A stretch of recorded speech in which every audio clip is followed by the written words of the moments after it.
Abra sua Bíblia no Evangelho segundo escreveu Mateus, o publicano, o ex-publicano, né?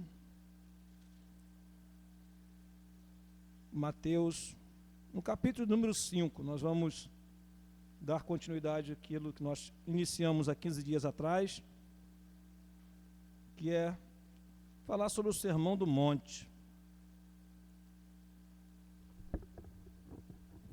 Mateus, no capítulo 5, verso 13, não vamos muito longe,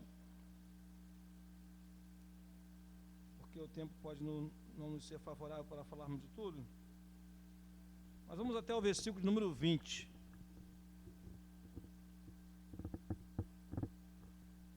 E depois, se assim Deus Senhor nos permitir, avançamos nesse texto. Vamos lá.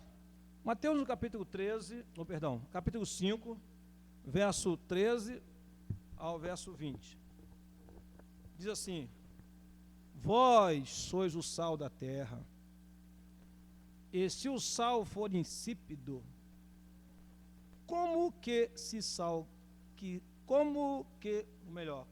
se há de salgar? Vou ler novamente.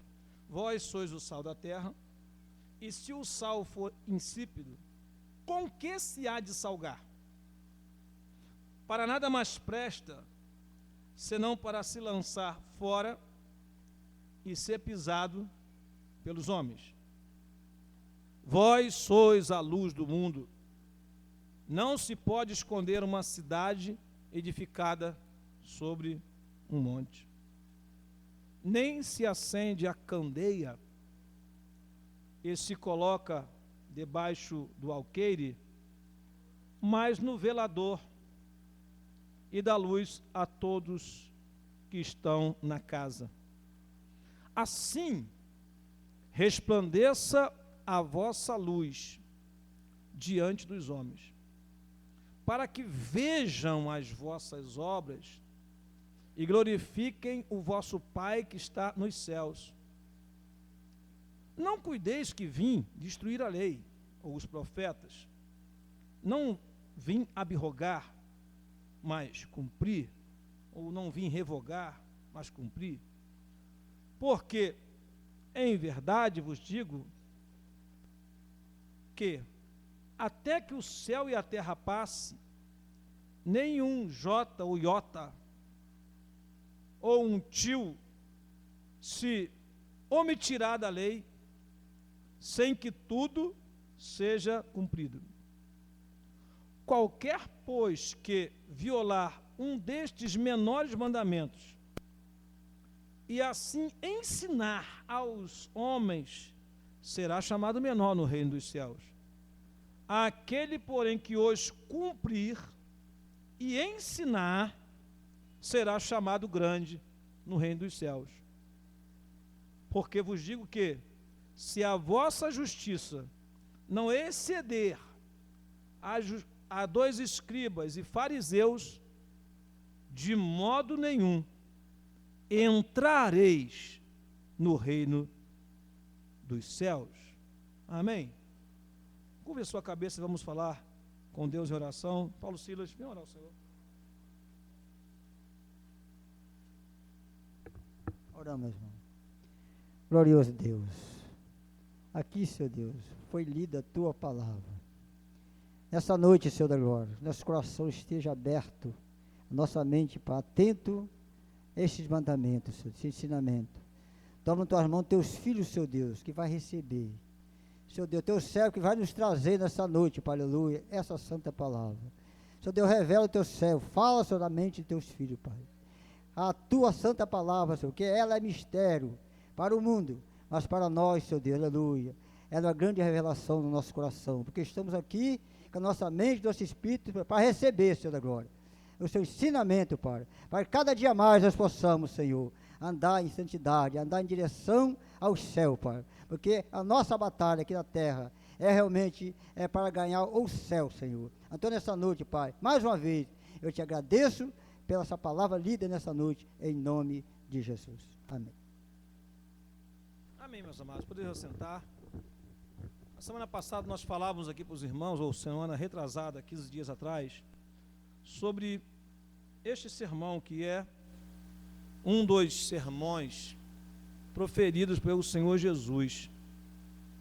O livro de Mateus, ele destaca-se por ser o evangelho dos sermões, assim como o livro de Marcos é conhecido como o evangelho dos milagres, assim como o evangelho de Lucas é conhecido como o evangelho das parábolas, dos ensinamentos, e como o evangelho de João é conhecido como o evangelho escrito para a igreja.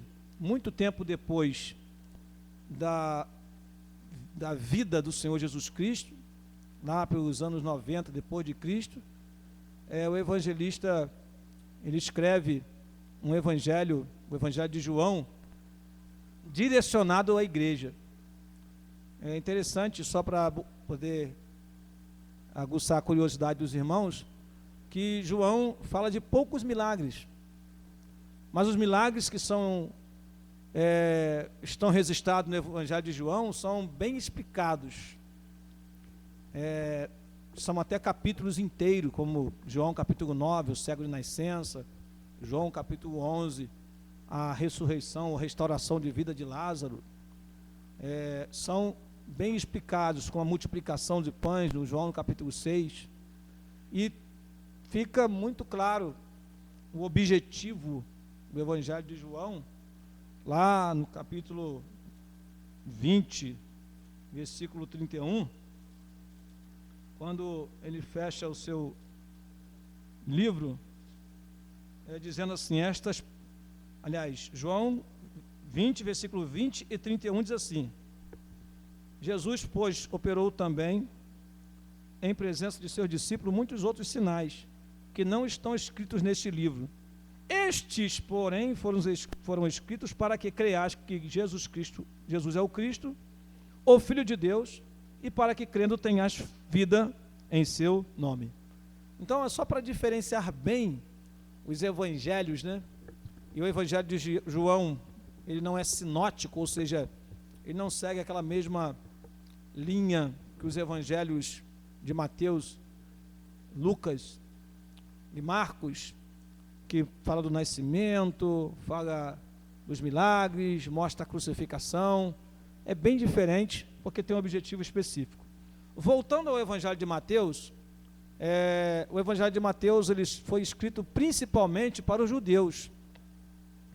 A preocupação de Mateus, o publicano, era mostrar para os judeus que as profecias do Antigo Testamento estavam se cumprindo na vida de Jesus e no ministério de Jesus. E quando começa o capítulo 1 de Mateus, por exemplo, desfolha aí a Bíblia, por favor, você vai ver essa preocupação, quando começa dizendo assim, primeiro versículo, livro da geração de Jesus Cristo, filho de Davi, filho de Abraão. Logo o primeiro versículo já lembra para os judeus, olha, Jesus, ele é filho de Davi e filho de Abraão. Está querendo dizer o quê? As promessas feitas a Abraão e a Davi vão se cumprir em Jesus, né? E aí vem uma genealogia bem resumida, que omite alguns nomes, e aqui temos a sequência que chega até o Senhor Jesus Cristo, e ele diz assim no versículo 17, de sorte que todas as gerações, desde Abraão até Davi, são 14 gerações, e desde Davi até a deportação para a Babilônia, 14 gerações, e desde a deportação para a Babilônia até Cristo, 14 gerações. Esta preocupação do número 14, do número 7, é porque para os judeus esses números tinham um significado muito importante. Os estudiosos da Bíblia, que estudam a Bíblia profundamente, dizem que todo o capítulo 1 de Mateus é dividido pelo número 7. Claro, no original, não aqui na língua portuguesa. Isso mostra que a preocupação de Mateus era dizer, olha, esse Jesus, ele tem uma grande ligação com o que estava no Antigo Testamento, né? Ele veio cumprir as promessas. como estava escrito. Se você observar depois o texto, e principalmente o início, está lá, por exemplo, lá no versículo 1, versículo 22. Tudo isso aconteceu para que se cumprisse o que foi dito da parte do Senhor pelo profeta que diz: eis que a virgem conceberá e dará à luz um filho. E assim vai, né, o texto sagrado mostrando que o Senhor Jesus Cristo havia sido prometido. Bom, capítulo 3 fala do batismo do Senhor Jesus, do início com o ministério de João Batista. Capítulo 4 fala sobre a sua tentação, a provocação no deserto. E interessante é que quando Mateus narra a tentação do Senhor Jesus, ele fala versículos do Antigo Testamento. Quando fala assim, está escrito, nem só de pão viverá o homem. Isso está no Antigo Testamento. Está escrito, não tentarás o Senhor teu Deus. Está escrito, só a seu Deus servirá e só a ele prestarás culto. O que é isso? É o Evangelho de Mateus se reportando ao Antigo Testamento, dando validade ao Antigo Testamento e emendando, né, podemos dizer assim, a profecia das leis, profetas e escritos, que era assim dividido o Antigo Testamento, ou a Bíblia hebraica é assim, com o Novo Testamento, que para o judeu não existe o Novo Testamento, né? O Novo Testamento é para nós, igreja. Eles não acreditaram que o Senhor Jesus Cristo era verdadeiramente o Messias, então essas palavras aqui para eles não têm significado algum, mas para nós tem, porque nós cremos. E diz aquele texto do versículo 12 do primeiro capítulo de João, que veio para o que eram os seus, e os seus não o receberam, mas a todos quanto receberam, deu os direitos de serem chamados filhos de Deus, a saber, os que creem no seu nome. Quando chega no capítulo 5, aí essa introdução toda eu estou fazendo para os irmãos entenderem, né, o que a gente vai falar aqui. Jesus reúne os discípulos, fala com eles na presença da multidão. Está bem claro no versículo, Mateus capítulo 5, versículo 1 e 2. Jesus, vendo a multidão, subiu a um monte, e assentando-se, aproximaram-se dele os seus discípulos, e abrindo a boca, os ensinava, dizendo. Então, pense nisso. O que está sendo falado no Sermão do Monte é uma palavra para os discípulos na presença dos outros, na presença da multidão. Eu acho interessante, irmão, porque hoje o culto de doutrina ele é assim, aberto, a porta está aberta, o acesso está aberto, mas anteriormente, os irmãos são mais velhos do que eu, tem gente que é mais velha do que eu, sabe que antes se fechava o culto de doutrina como se a palavra fosse somente para os crentes e o ímpio não podia ouvir. Hoje não é dia do não crente entrar na igreja. Ainda se falava assim, só vai entrar na igreja se for para aceitar Jesus. Tinha gente até que fazia apelo lá fora. Botava para fora até, se a pessoa entrasse por engano. Hoje não é dia de não crente que não. Você vem quarta-feira que Jesus salva na quarta. Mas se você quiser aceitar Jesus aqui fora, aceita Jesus aqui fora, depois vai para casa que, mesmo aceitando Jesus, você não pode entrar não, porque o culto é de membros. Mas as palavras do Senhor Jesus Cristo aqui para os discípulos foram na presença da multidão. Na presença da multidão. Então, é importante isso, que isso dá-nos uma responsabilidade. Nós não somos uma entidade secreta.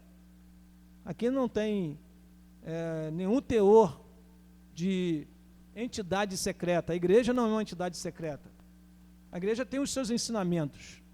Os ensinamentos que são dados aos seus discípulos, aos seus membros, é algo que a multidão pode saber. Até porque muitos lá fora conhecem a palavra, conhecem o que é o Evangelho. Ainda mais porque hoje, se você fizer uma estatística, o número de desviados é grande. Talvez lá fora tenha uma igreja muito maior do que aqui dentro, que já teve em umas igrejas, já frequentou alguns cultos, que aceitou Jesus e não ficou firme, e você vai pregar o Evangelho, alguém fala assim, já fui crente, eu já participei de alguma coisa. Então não há novidade para muitas pessoas. O discurso de Jesus, no Sermão do Monte, é o que as pessoas falam, num divisor de água, né? Ele está falando para uns discípulos diante de uma multidão, para formar nesses discípulos um caráter, uma identidade. Jesus está falando no momento em que os fariseus, saduceus, escribas, essênios e tantas outras correntes doutrinárias fizeram o povo adoecer, fizeram o povo perder a essência de Deus. Os fariseus, então, nem se fala, né? Porque se achavam tão perfeitos, né, de não poder olhar para a face daquele que se dizia pecador, de não participar do mesmo ambiente. Então, a religiosidade no tempo de Jesus estava febril e não dava nenhuma esperança para o povo. Quando Jesus chega com esse discurso, eu já mostrei isso aqui aos irmãos há 15 dias atrás, ao terminar esse discurso, lá no capítulo 7, versículo 25, 28 e 29, as pessoas se admiram. Essa mensagem é diferente. Este ensinador é diferente. Esse não é como os fariseus, até porque o ensinamento dele deveria ser aonde, se fosse fariseu? Na sinagoga. O ensinamento dele tinha que ser num lugar restrito. E esse reúne a multidão num monte e abre a boca, sem microfone, sem alto-falante, sem nada, e começa a dizer: vós sois a luz do mundo. Olha que coisa linda, né? Que coisa diferente, que novidade naquele tempo. Até então, quem é que gostaria de ser a referência? Eram os fariseus, eram os escribas. Os escribas, porque tinham contato com a lei, se achavam muito especiais. Os fariseus, porque a sua prática de vida de zeloso, como foi pregado aqui ontem, né?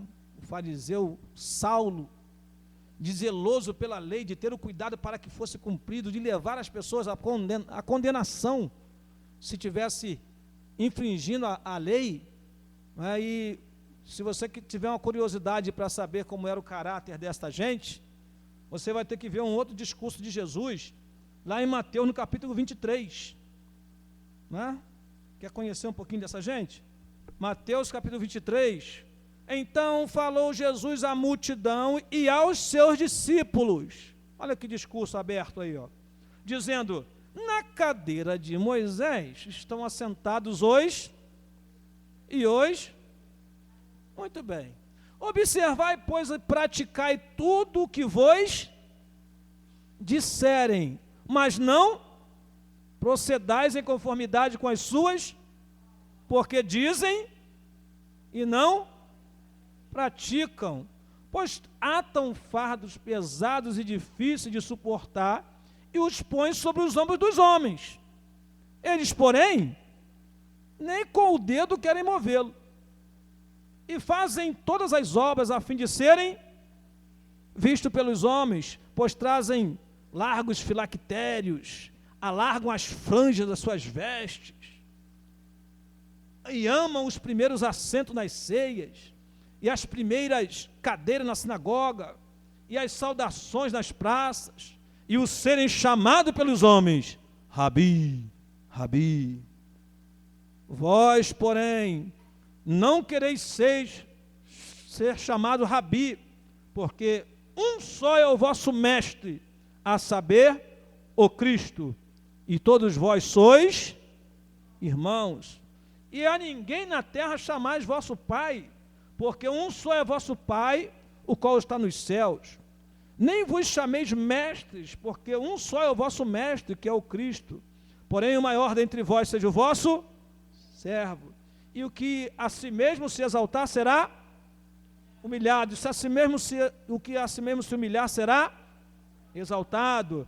Aí vem a condenação que vai até o final do capítulo, irmão. Mas ai de vós, escriba, eu fico imaginando o escriba no meio da multidão escutando esse negócio. Ai de vós, escribas e fariseus, hipócritas, pois devorais as casas das viúvas, sob pretexto de prolongadas orações. Por isso, sofrereis mais rigoroso juízo. Ai de vós, escribas e fariseus, hipócritas, pois que percorreis o mar e a terra para fazer um prosélito, e depois de o ter desfeito, o fazeis filho do inferno, 2 vezes mais do que vós. Ai de vós, condutores cegos, pois dizeis qualquer que jurar pelo templo, isso nada é, mas o que jurar pelo ouro do templo, esse é devedor. Insensatos e cegos, pois qual é o maior, o ouro ou o templo que santifica o ouro? E aquele que jurar pelo altar, isto nada é, mas aquele que jurar pela oferta, que eles eram interessados na oferta, que está sobre o altar, este é o devedor. Insensatos e cegos, pois qual é o maior, a oferta ou o altar que santifica a oferta? Portanto, que jurar pelo altar, jura por ele e por tudo que está sobre ele, que sobre ele está. Em versículo 23, ai de vós, escribas e fariseus hipócritas. Versículo 25 começa, ai de vós, escribas e fariseus hipócritas. 27, ai de vós, escribas e fariseus hipócritas. Por aí o 26, olha o 26, fariseu cego, limpa primeiro o interior do copo e do prato, para que também o exterior fique limpo. E assim vai. Essa condenação, irmãos, mostra claramente que Jesus estava condenando a religiosidade sem um bom exemplo de vida. Aí agora a gente pode voltar aqui para Mateus, para os irmãos entenderem o que lemos. Qual foi o primeiro versículo que nós lemos aqui? Vós sois o sal. Olha que diferença, irmão. O Senhor Jesus está dizendo para o discípulo, vocês são o sal da terra. E se o sal for, o que é um sal insípido? Tem uma Bíblia que fala que se o sal perder o seu sabor, como que se há de temperar? Há um substituto para o sal? Alguém vai dizer assim, tem o sazon, né? Mas até ele tem o sal, né? O sal, naquela época, irmãos, não tinha esses mecanismos aí de diferenciados de temperar a carne. Era sal ou sal. E se o sal perdeu o valor, com que se há de salgar? Para nada mais presta, senão para ser lançado fora e pisado pelos homens. Tem coisas que na Bíblia é entendido até como uma ironia. Olha que interessante. Para que presta o sal insípido? Para que serve? Serve para quê? Aí Jesus fala assim, para nada mais presta, só presta para uma coisa, ser lançado fora e ser pisado pelos homens. Mas não, é isso que o sal tem que fazer? Tem que se transformar num tapete? Não. Ele perdeu o seu valor. Para que eu quero sal sem valor? Para que nós queremos uma vida sem exemplo? Para que Deus quer um crente que não faça diferença? Aí vamos entender, para nada mais presta, senão para ser lançado fora e ser pisado pelos homens. Realmente, ou você salga, ou você não vai fazer a mínima diferença onde você está. Ó, nem vão te respeitar, nem vão te olhar como crente, nem vão xingando um palavrão, não vai nem falar assim, olha, tem um crente aqui. Ah, não, esse aí não liga não, de vez em quando ele solta os palavrão também. E vai sendo pisado. Ou seja, isso não é ser sal. Jesus está dizendo para os seus discípulos, vocês, têm uma finalidade no mundo, que é temperar o mundo. Glória a Deus. Eu não vou nem entrar muito nesse detalhe do sal e luz, porque isso aí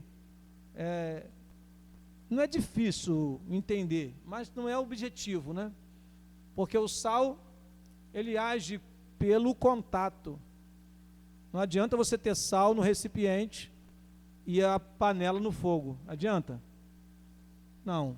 O sal age pelo contato. O sal, ele se perde no meio do alimento. Ele se mistura. E a diferença fica apenas quando alguém experimenta. Isso tudo é interessante. A gente se aprofundar em certos momentos, porque o sal, ele é até um certo momento imperceptível. Mas quando você vai sentir o sabor, você vê que ele esteve ali, passou por ali, tem sal aqui. Não é? A luz, que Jesus fala assim, vós sois a luz do mundo, é uma outra coisa. E aí o que diz o texto sagrado? Vamos ler? Vós sois a luz. Engraçado, interessante, aliás, né? Nem engraçado, é interessante. Que João, capítulo 8, versículo 12, diz o quê? João, lembrei esse versículo agora. João 8, 12.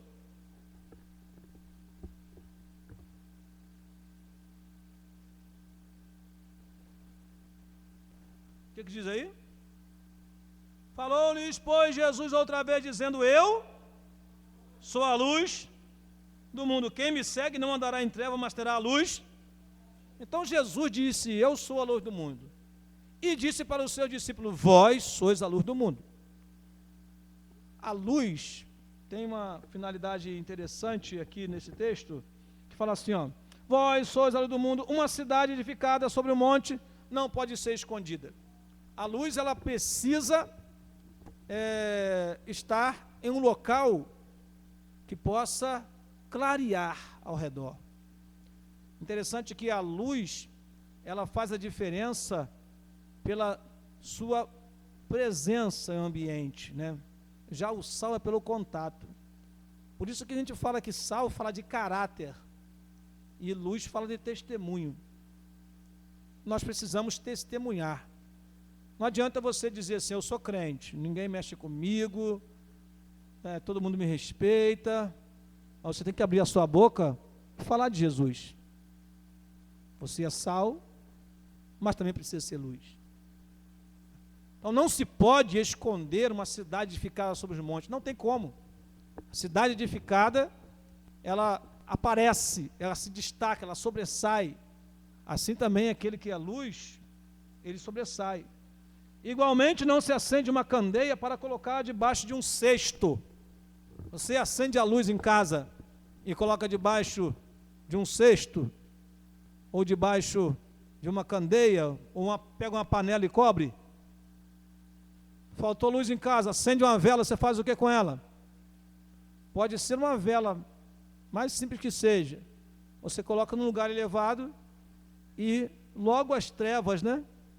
Elas se dissipam, porque a luz ela tem isso de bom, ela tem um grau de intensidade que é importante, né? Nem pouco, nem demais. A luz é importante estar sempre acesa. Então nós precisamos, irmãos, aprender com Jesus o seguinte, ele está dizendo para os seus discípulos, vós, diante de toda a multidão, ele está dizendo, vocês são a luz, vocês são o sal, e vocês não podem se esconder, vocês não podem se omitir. E diz o texto sagrado o quê? Igualmente, não se acende uma candeia e coloca-se no cesto, ao contrário, coloca-se no velador, e assim ilumina a todos os que estão na casa. Então, ser sal e ser luz é ter caráter cristão e é ter o testemunho cristão. Vamos continuar lendo? Versículo 16 diz assim, assim, pois, resplandeça a vossa luz diante dos... A luz tem que resplandecer onde? Diante dos homens, para que vejam as vossas obras e glorifiquem a vosso Pai que está nos céus. Eu acho interessante esse versículo pelo seguinte: Jesus está dizendo assim, olha, vocês são sal, vocês são luz, que a luz de vocês resplandeça aonde? Onde que eu tenho que resplandecer? Dentro da minha casa apenas? Na igreja? Tem gente que na igreja é um holofote, mas quando chega em casa é uma lanterninha, né? Que se apaga com facilidade. E na rua, então, sumiu. Nossa luz tem que resplandecer no meio dos homens. E há um objetivo para isso, né? O objetivo está bem claro aqui. Qual é o objetivo? Para que eles vejam as vossas obras. Vejam o que eu li aqui a respeito dos fariseus, dos escribas, depois nós vamos ler um texto que fala sobre eles aqui. Que as obras deles, que o Senhor Jesus Cristo condenou, né, mostravam que eles não tinham como ser referência mais naquela geração, naquele tempo. Sim, tem como ser referência assim? Se exaltando, querendo orar nas casas, prolongadas orações, para impressionar, não é? A gente foi fazer uma visita ontem, a gente escutou alguma coisa a respeito da oração que nos preocupa, irmão. As pessoas criam certas caminhos para a bênção, que eu fico bastante preocupado com isso. Nós cremos num Deus que cura, mas temos que ter cuidado com os amuletos, com as ideias que não são bíblicas, não está na Bíblia, e eu não preciso fazer um propósito de uma forma diferenciada, ou chegar e falar assim, irmão, eu vou orar por esse copo d'água e você vai beber, Jesus vai curar. Essas coisas, irmãos, são coisas que infelizmente estão acontecendo na televisão. Então a gente mais vê isso, são amuletos. Esse dia eu estava explicando para uma pessoa, ela estava me perguntando, a gente estava conversando sobre cair no poder, essas coisas que a gente vê por aí. Aí chegamos no assunto dos pastores que derrubam os outros com paletó, né? E aí acabei falando sobre o que acontecia na Bíblia, o que era bíblico, está lá em Atos 19, vamos ver, que agora alguém quer imitar igualzinho. Atos 19, quando os milagres aconteciam de forma extraordinária. Deixa eu ver se eu encontro o versículo. Atos 19, versículo 12, versículo 11 e 12, diz assim: e Deus, pelas mãos de Paulo, fazia maravilhas extraordinárias, de sorte que até os lenços e aventais se levavam do seu corpo aos enfermos, e os enfermos e as enfermidades fugiam deles, os espíritos malignos saíam, né? E alguns dos exorcistas judeus ambulantes tentavam invocar o nome do Senhor Jesus sobre os que tinham espírito demônio. Aí vem a história dos filhos de Seva. Então, baseado nesse versículo aqui, aí temos a toalhinha abençoada, né?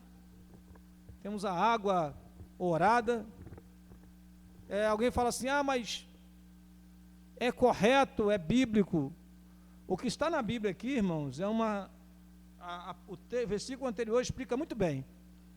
O Senhor, pela mão de Paulo, fazia maravilhas extraordinárias. O que é isso?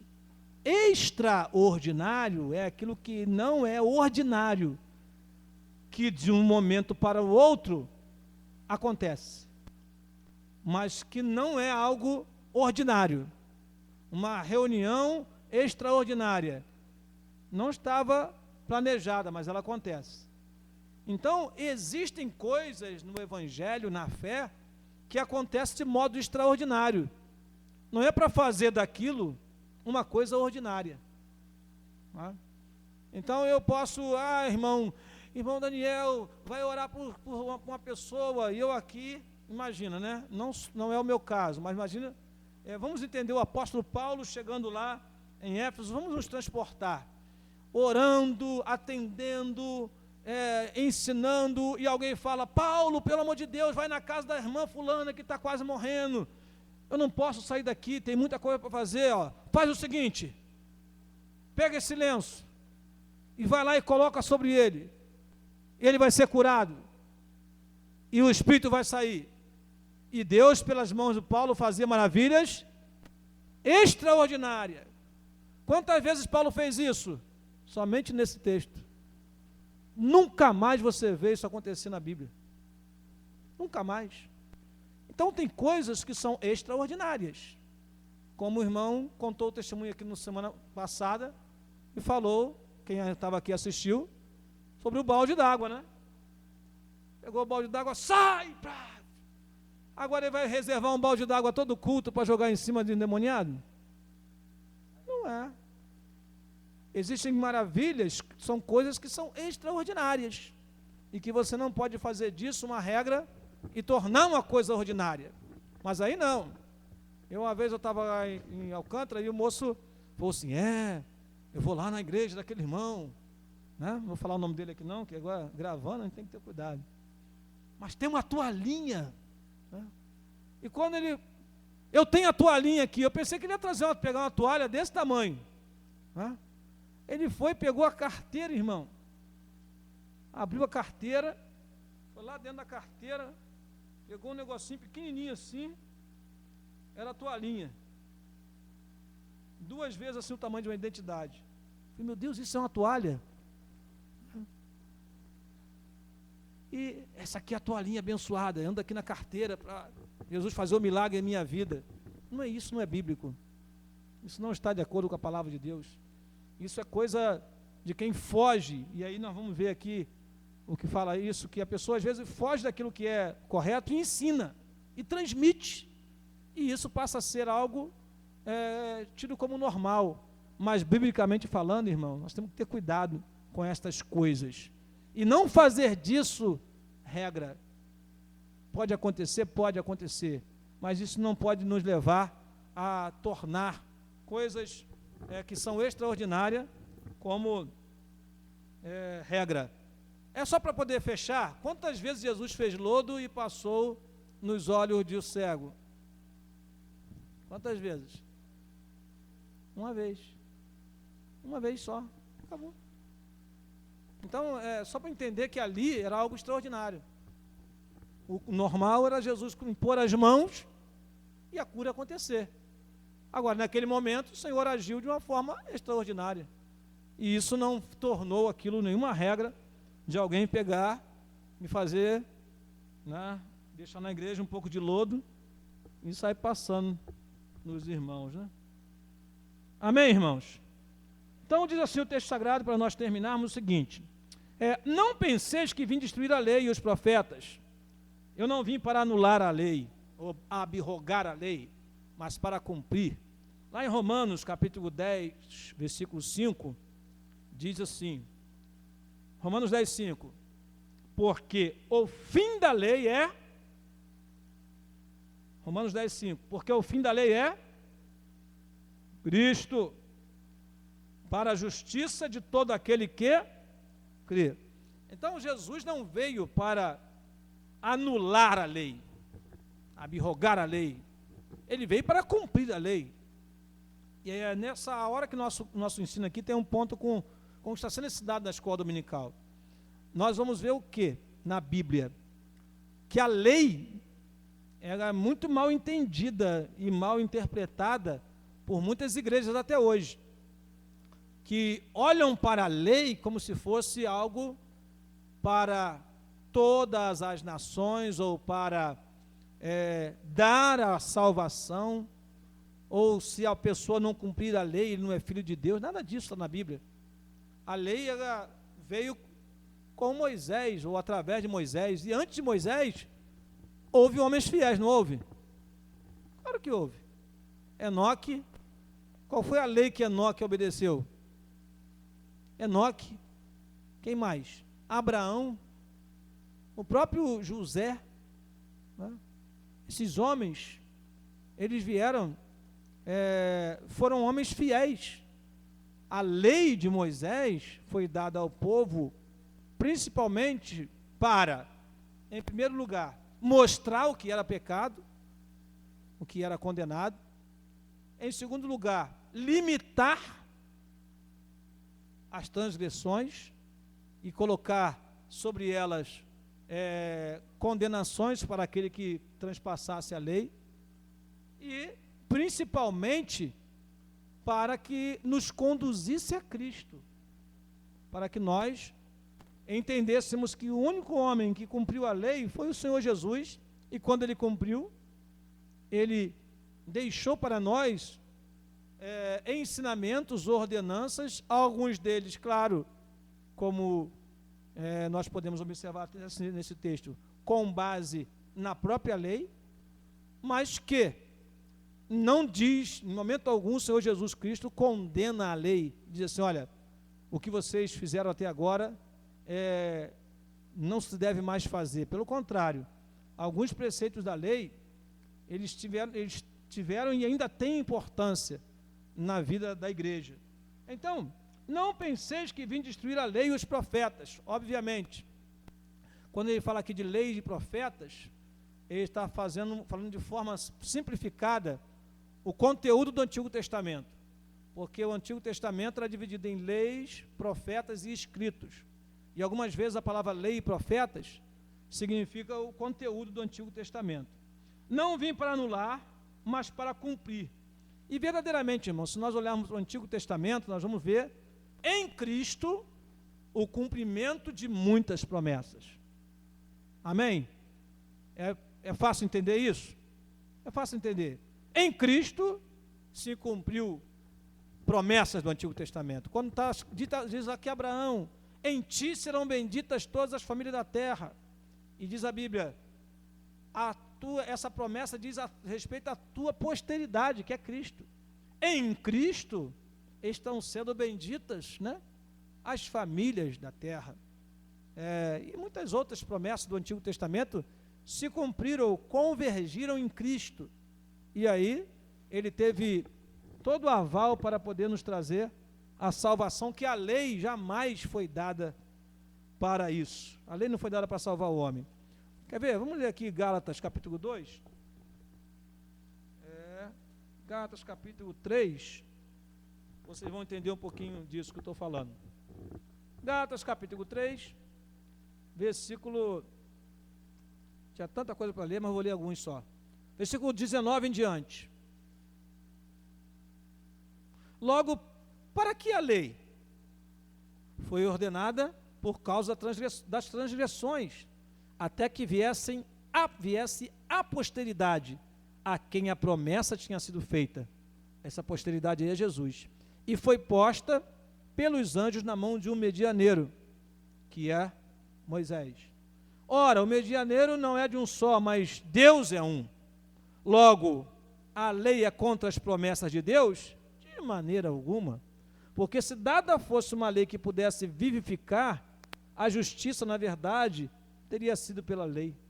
Mas a Escritura encerrou tudo debaixo do pecado, para que a promessa pela fé em Jesus Cristo fosse dada aos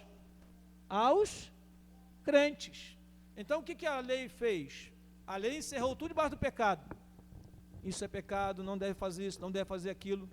E o homem, incapaz de ser justo diante de Deus, ele precisa recorrer à justiça de Deus, que é Jesus Cristo. Por isso que a justificação, vou falar de uma coisa aqui que eu posso explicar melhor depois, a justificação do crente é por imputação, ou seja, é nos dada a justificação. Não é porque você melhorou de vida, você não está fazendo nada de errado e que você é justo. Pelo contrário, quando você aceita Jesus como Salvador, seria bom até desenhar, mas aqui não temos condição. Quando você aceita Jesus como Salvador, o que acontece? Cristo morreu na cruz pelos nossos pecados, correto? E nós estamos aqui do lado de cá, né? Então, quando Cristo morreu pelos nossos pecados, nós somos livres da condenação do pecado quando aceitamos a Jesus como nosso Salvador.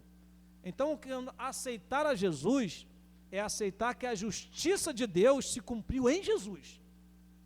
Porque o pecado, o salário do pecado é a morte. E se Jesus já morreu por mim, eu não vou morrer por causa do meu pecado. Amém? Então, Jesus morreu por mim e Ele me deu a vida através da sua morte. Então, como é que eu sou justo? Eu sou justo por imputação. Eu sou justo porque Deus olhou para mim, viu que eu tenho fé no Senhor Jesus Cristo, e é importante conservar isso, né?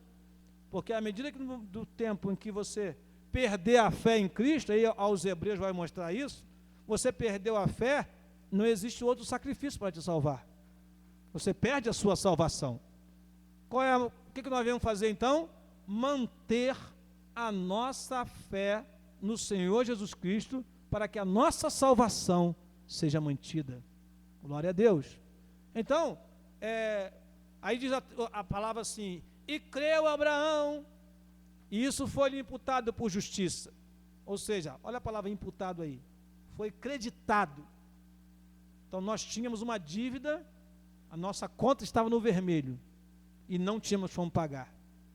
Jesus veio, pagou a nossa conta. Agora você tem que aceitar Ele como Salvador, e viver nos seus mandamentos, para poder ter a sua conta sempre no azul. Amém, irmãos? Amém? Eu sei que teve gente que ficou assim meio aqui, né? Mas é isso que a Bíblia nos mostra. Nós não somos justos porque melhoramos, porque nós não fazemos nada de errado. Nós somos justos porque Jesus Cristo habita em nós. A justiça de Deus é Cristo. Enquanto Cristo habitar em nós, nós somos justos diante de Deus. Quando Cristo não habitar em nós, nós não seremos justos. Ah, mas irmão Daniel, mas e o que eu faço? Ora, se Cristo habita em você, você não comete pecado. Não é? Se Cristo habita em você, a sua vida é uma vida de santidade. Se nada disso acontece, sinal que a salvação está passando longe da tua vida, tá, irmão? Continuando aqui o texto de Gálatas, mas antes que a fé viesse, estavam debaixo da lei e encerrados para a fé, aquela fé, olha que interessante, que se havia de manifestar. Então, enquanto a fé viesse, a fé aqui se refere ao próprio Senhor Jesus Cristo, né? A fé no Senhor Jesus Cristo, estava tudo encerrado debaixo do pecado, até que a fé se manifestasse. De maneira que a lei nos serviu de Gálatas 3, 24, alguém está comigo aí, me acompanhando? De maneira que a lei nos serviu de, não é alho não, tá, irmão? Alguém pode pensar que na Bíblia está escrito errado, é aio. A aio aqui é um pedagogo, ou pai dos gogos, ou seja, o pai dos, de onde vem a palavra pedagogia, criança, é aquele que conduzia a criança para a escola. Era um escravo que tinha esta responsabilidade de levar a criança para a escola e trazer, e de dar aquelas primeiras instruções como condutor. Depois que a criança crescesse, ele não precisava mais do aio. É como seu filho que precisa de alguém para levar para a escola. Depois que ele cresce, ele vai sozinho. Não é?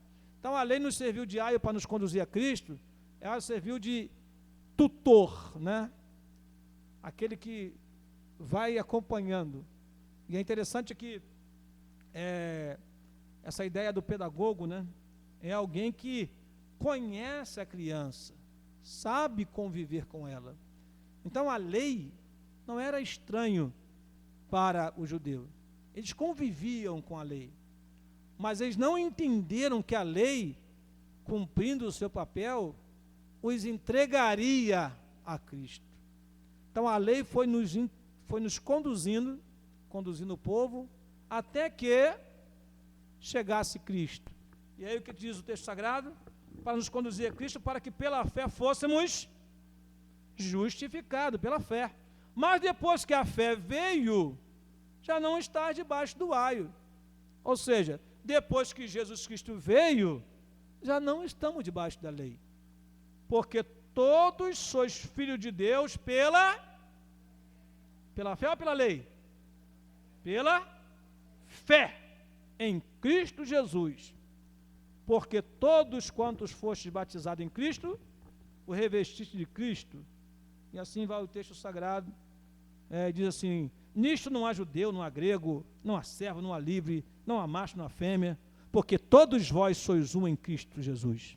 E se sois de Cristo, então sois descendentes de e herdeiros conforme a... Pronto, fecha-se aqui o ensino, que não é muito que a gente ia falar, mas só para os irmãos entenderem que quando o Senhor fala assim, eu vim cumprir a lei, é porque realmente a vinda de Jesus Cristo tornou-se necessária, ou a morte de Jesus Cristo tornou-se necessária, porque o pecado está desde o Éden no mundo, mas a lei foi dada para mostrar, realçar, destacar, fazer com que a transgressão fosse percebida e o homem recorresse à graça divina para obter a salvação que a lei não dá. E, por último aqui, os versículos que nós lemos foi o seguinte, com toda certeza, versículo 18, afirmo que até os céus e a terra passe nenhum tio, ou nenhum jota, ou um mínimo traço. Aqui na Bíblia, BKJ, fala assim, nenhum i, ou um mínimo traço. E aí a outra Bíblia fala, nenhum jota, nenhum tio. Ou seja, um sinal. Um sinal. Se omitirá da lei, até que tudo seja cumprido. Glória a Deus. As coisas de Deus são perfeitas, irmão. Aí diz o texto sagrado assim, versículo 19, vamos lá. Qualquer que violar um destes menores mandamentos, e assim ensinar aos homens, olha que perigo, irmão.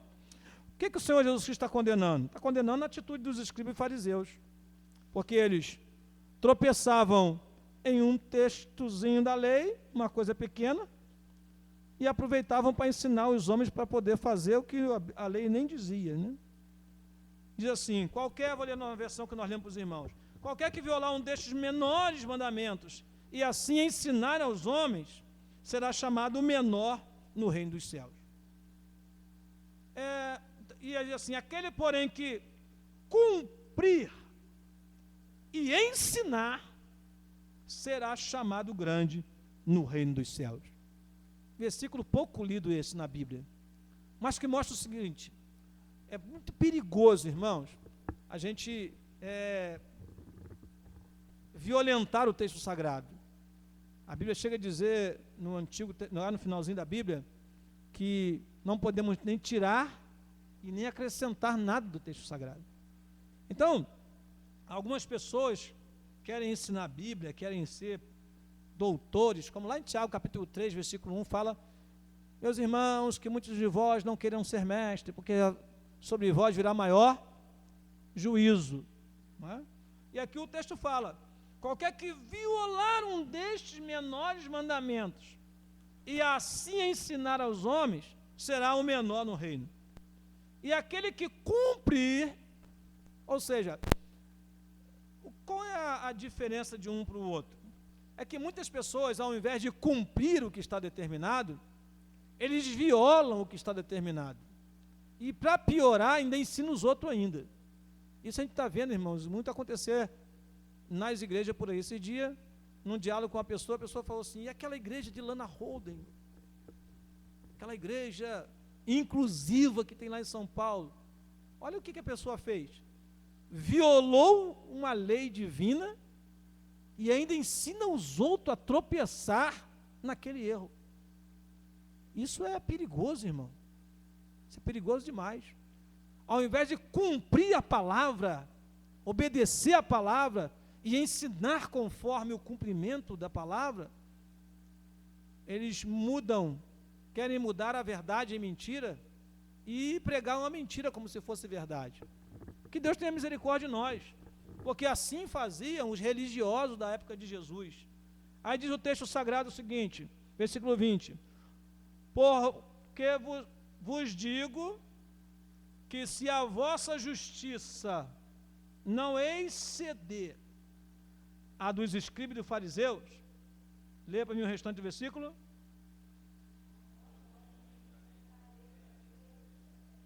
Interessante, né? Olá, vou dizer o que é interessante aqui. O versículo anterior fala de ser menor ou ser grande. Agora o versículo aqui fala de não poder nem entrar. Né? Ou seja, o que é essa justiça exceder a dos escribas e dos fariseus? Jesus está falando, vou repetir isso porque é importante frisar. Jesus está falando para os discípulos, na presença da multidão, e Jesus está sendo bem claro para eles, dizendo assim, ó, vocês são a luz do mundo, vocês são o sal da terra, vocês têm que resplandecer, vocês têm que brilhar, vocês têm que fazer diferença, né? Está sobre vocês essa responsabilidade. Agora, cuidado, não sejam hipócritas, não seja leviano, não seja insensato, como foram os escribas e os fariseus, porque senão vocês nem no reino dos céus irão entrar.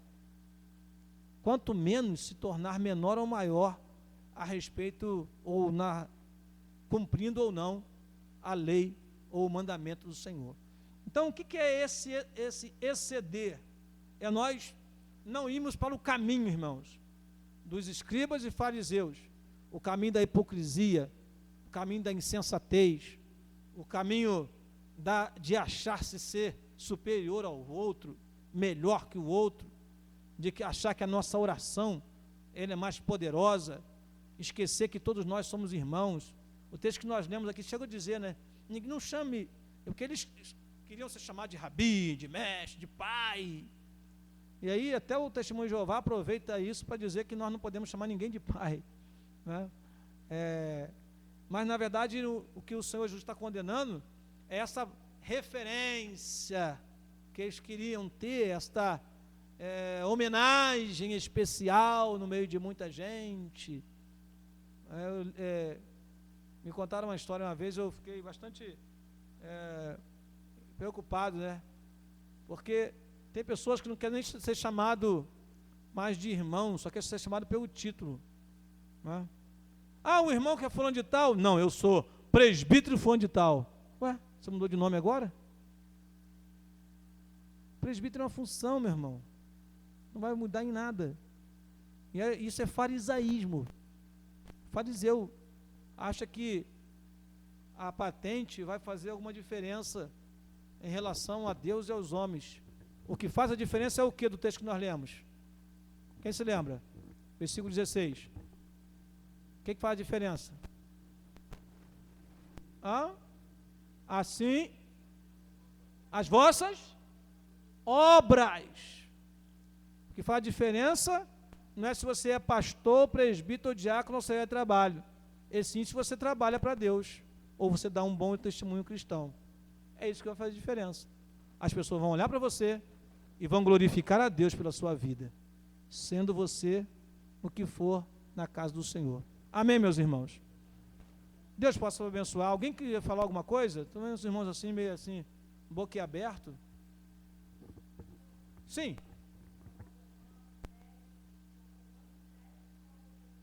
10:4, né? 10:4. Diz que o fim da lei é Cristo. Porque o fim da lei é Cristo para a justiça de todo aquele que crê. Mais alguém, irmãos, tem alguma pergunta a fazer? Algum comentário a fazer? Às vezes a pergunta é comentário. Mas vamos depois continuar. Nós estamos mostrando aqui esse sermão, que é de suma importância, muito estudado, muito pesquisado.